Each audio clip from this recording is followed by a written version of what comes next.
Hi and welcome back to winemastery.co.uk. My name is John Lightfoot. This is John Murphy. And we're here to tell you all about wine, hopefully help you find the wine that you will absolutely love. You know, that excitement when you open the bottle, just like at Christmas when you're opening the present.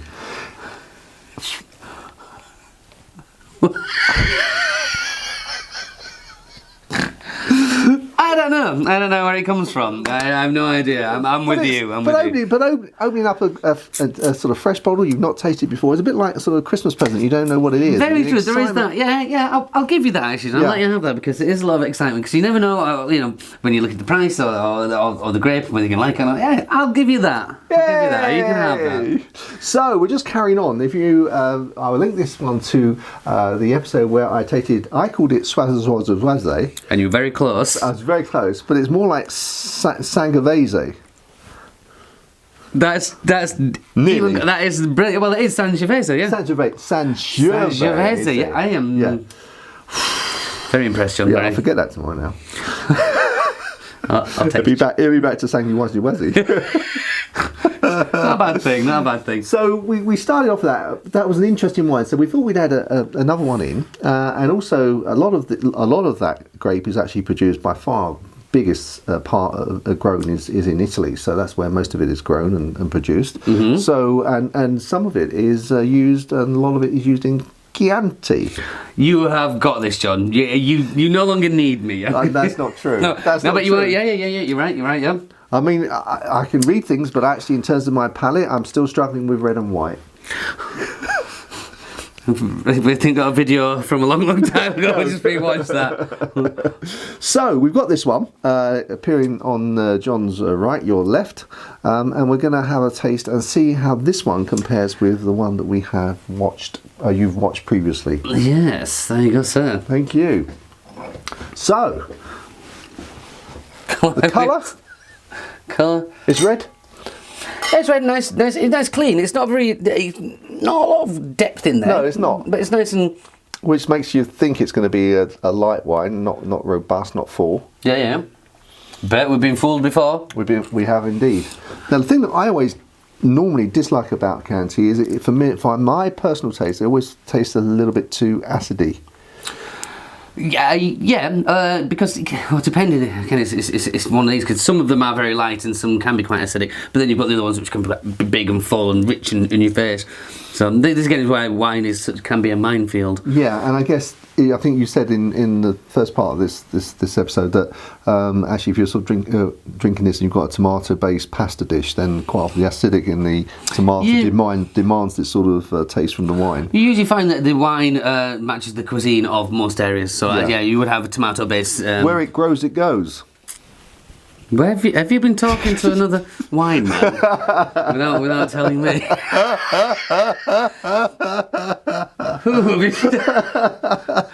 an eye on you. How are you getting it from? Let's have a go on the nose there. It's quite light, isn't it? Quite light, but quite pleasant. Yeah. But I was expecting it to be a little bit more robust on the nose, but so that the colour and then the nose is making me think this is going to be quite a light. Yeah, I'm not. There's no denying that. I think it's got those like cherry flavour and cherry nose. I'm gonna give it. All right, let's give it a go.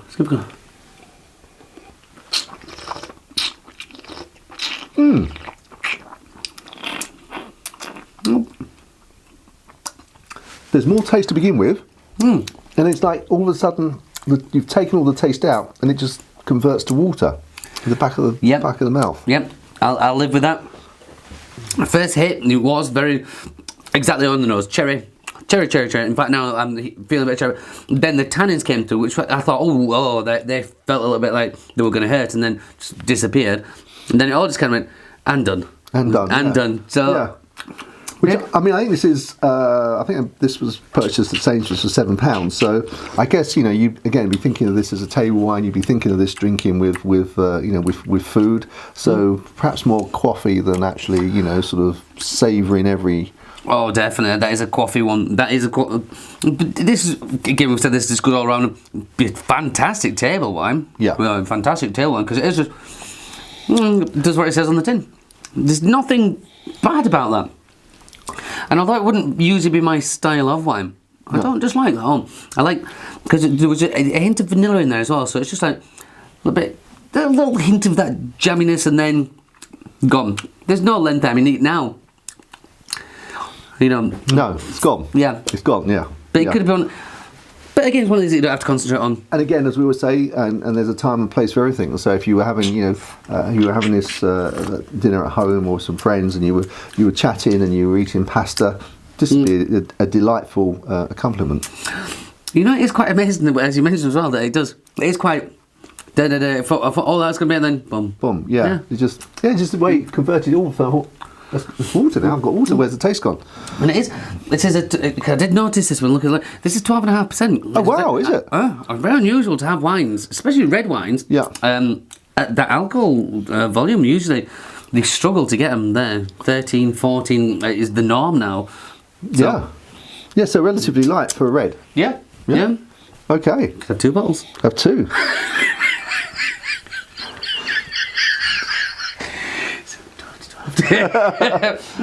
Cost-wise, you could. Alcohol-wise, you couldn't. No, of course not, John. I'd never condone that.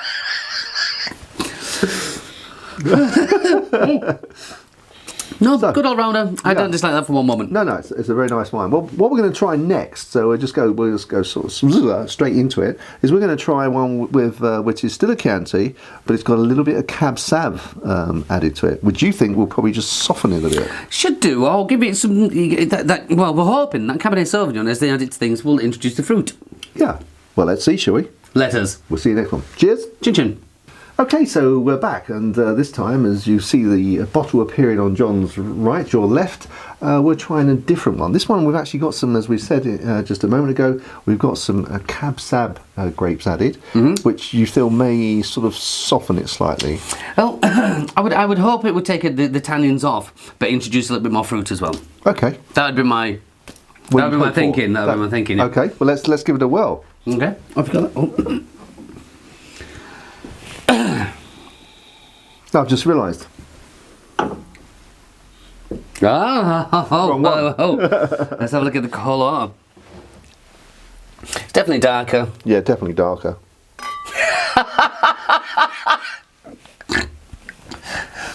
Going to share this for a second, then it reminded me of Rain Man from. Have you seen Rain Man? No, have you? Yeah, you need to watch. Sorry, you just need to watch out when you go home. It's called Rain Man. It's got Tom Cruise in it and Dustin Hoffman. It's a very good film. But yeah, it's definitely darker. It's darker. I don't know what I've said's funny, but it obviously is. No, I need to watch the film. You watch the film, you'll enjoy it. So it's a classic 80s film. Is it? Yeah, you'd like it. Wait for me. Wait for my time. Whatever. Let's have a go on Told Noise.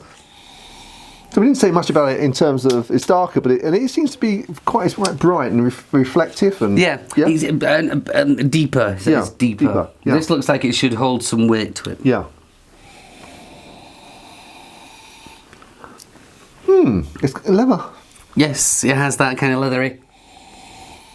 Leather struck oak. Yeah. And it's even got that hint of little tobacco in there. So interestingly, that's really interesting for me, because normally when I smell leather, my mind normally goes immediately to Rioja. Yeah. But this smells, it's got the leathery smell, but it doesn't smell like Rioja. This might be the Cabernet Sauvignon that's lending the fruit. Okay. It might be, it might not be. Okay. Because even though you've got that the leathery oakiness, I think with the Rioja it goes down that kind of then that musty kind of, that kind of, and you can get right into that. And it says spend 10 minutes smelling it. This is a fresher style, fresher. You can see the leather's there, the oak is there, the tobacco, but it's just like a little pretty. There you go, have a little bit of that. Yeah, but this one's slightly more expensive. It's about £2 more than the one we've just tried. Oh, you paid for something. I think this is £9. So you would expect, obviously, £2 more. If you don't like it more, you'd buy the cheaper one. So let's give it a go. Let's give it a go.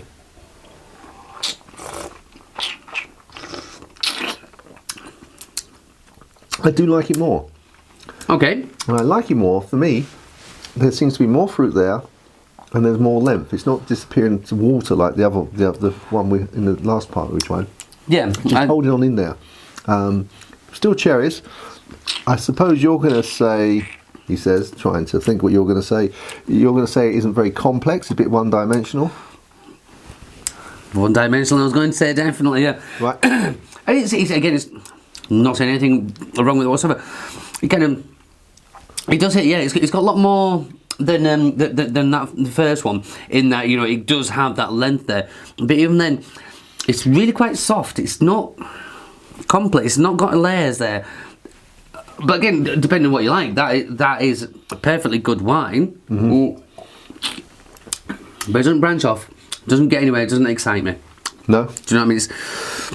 And still for £9, it's okay. But you know, yeah, the length is there, but it's just one-dimensional. For me, it's not for me. Okay. Well, I prefer that. I certainly prefer that to the last one. You know, I think it's worth £2 more. And again, but I understand what you're saying. There are some wines that we've tasted at £9, which are sort of are offering far more complexity, far more taste, far more interesting. So I guess that if you were, you know, I guess you'd choose this though for pasta. Yeah. Sauce with tomato sauce. Yeah, compared to the one we just tried, I prefer this one, but I take your point that for £9, maybe there are other wines that we've tasted that would rather spend the money on.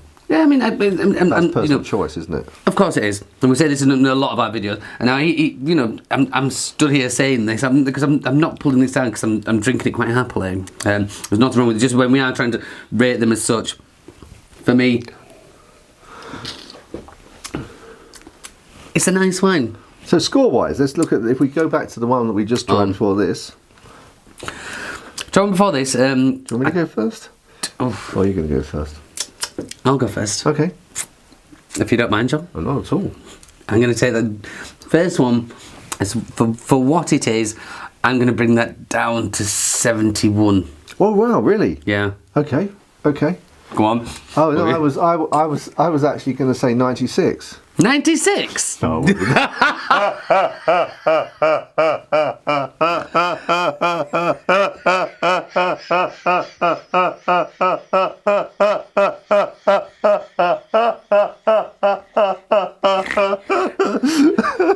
being serious? No,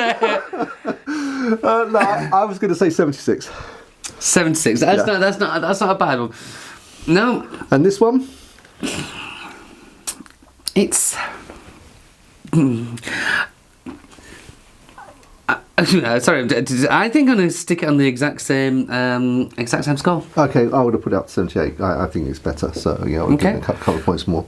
So yeah. I think they both do what they say on the tin. Yeah, and I think you have to also remember when you're doing this that what we say you may well have a different view. Also, if you were eating this with pasta or some other dish, then you may think actually the two go brilliantly. They're an excellent pair, and therefore divine.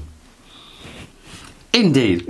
Ooh. Well, that was really, I enjoyed that. Well, pleased that we added that to the second leg of your Where's the Yazzie? Or so. No, you got it. That's exactly. Next time you go to the restaurant, you're ordering. Sangiovese here. But that's the one. That's the one. So, until the next time, we look forward to seeing you then. Chin chin! Chin chin.